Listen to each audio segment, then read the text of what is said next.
Assalamualaikum warahmatullahi wabarakatuh. Selamat bergabung di materi kecakapan antarpersonal. Hari ini kita akan membahas mengenai kecakapan atau kompetensi dasar. Nah, ada beberapa definisi dari kompetensi dasar itu sendiri. Nanti yang akan kita ambil kesimpulannya. Yang pertama dari John Emerson. Kecakapan atau kompetensi dasar ini adalah sebuah kombinasi dari pengetahuan dan keterampilan atau keahlian yang diperlukan untuk mengerjakan sesuatu. Yang kedua ada definisi dari Derek Casey yang dikatakan dengan kompetensi dasar atau kecakapan dasar. Di sini kecakapannya kombinasi dari pengetahuan, knowledge, keterampilan, skill, dan sikap atau attitude yang diperlukan untuk dapat melaksanakan suatu tugas. Lalu kita ambil kesimpulan ini yang dipilih dari tokoh Indonesia sendiri, ya, pelopor pendidikan Indonesia, ya, ini Ki Hajar Dewantara, yang dikatakan dengan kompetensi dasar atau kecakapan ini memiliki pengetahuan atau knowledge, keterampilan atau skill yang dapat dipelajari dengan otak. Nah, lalu memiliki sikap yang arif, rendah hati dan manusiawi. Nah, kalau kita tarik benang merah dari ketiga pengertian ini, bahwa kecakapan atau kompetensi dasar ini kita ambil berdasarkan tiga hal di sini.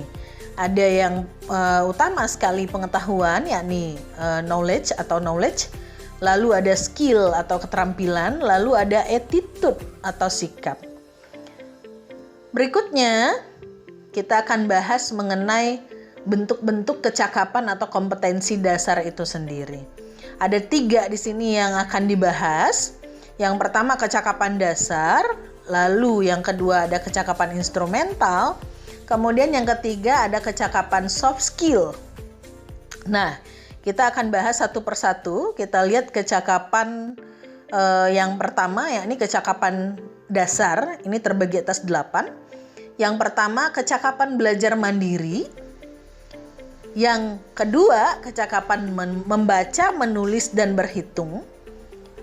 Lalu yang ketiga kecakapan berkomunikasi.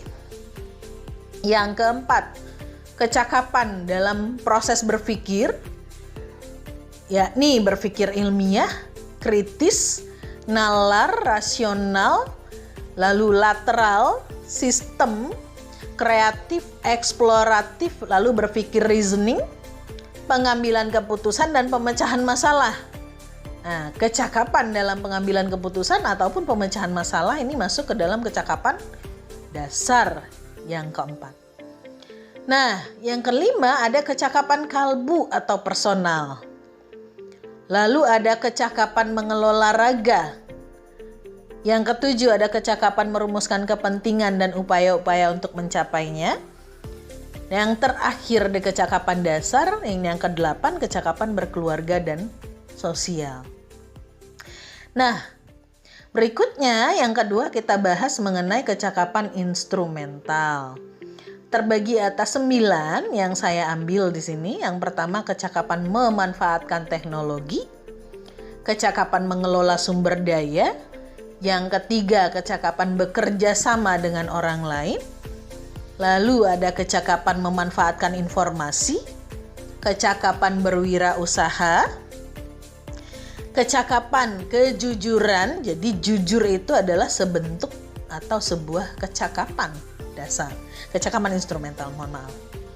Nah, yang kedelapan ada kecakapan bagaimana memilih, menyiapkan dan mengembangkan karir. Yang terakhir untuk kecakapan instrumental ada kecakapan menjaga harmoni dengan lingkungan. Yang berikutnya, nah ini bentuk kecakapan terakhir, yakni kecakapan atau keterampilan soft skill. Ya. Ada 13 keterampilan soft skill di sini. Yang pertama keterampilan dalam berkomunikasi. Jadi ini yang pertama untuk soft skill. Yang kedua, inovasi dan kreativitas. Lalu yang ketiga, berpikir analitis. Ini berpikir ke arah atau proses yang lebih baik dalam berpikir. Yang keempat, fleksibel, luas dan cepat menyesuaikan. Yang kelima, kesiapan untuk berubah. Ini termasuk ke dalam bagian keterampilan soft skill. Lalu ada yang keenam, keterampilan memiliki sikap dan nilai-nilai yang benar.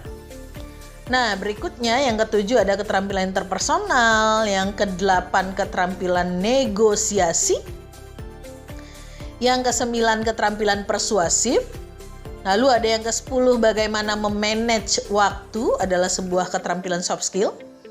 Lalu problem solving atau keterampilan memecahkan masalah, ini termasuk ke dalam keterampilan soft skill juga ya.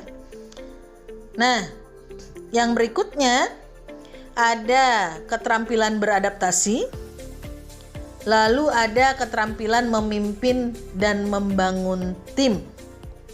Nah, ini dalam hal bentuk keterampilan soft skill-nya. Nah, sekian untuk penjelasan hari ini ya, semoga bermanfaat. Semoga bisa menambah wawasan bagi saudara. Terima kasih atas perhatiannya. Assalamualaikum warahmatullahi wabarakatuh.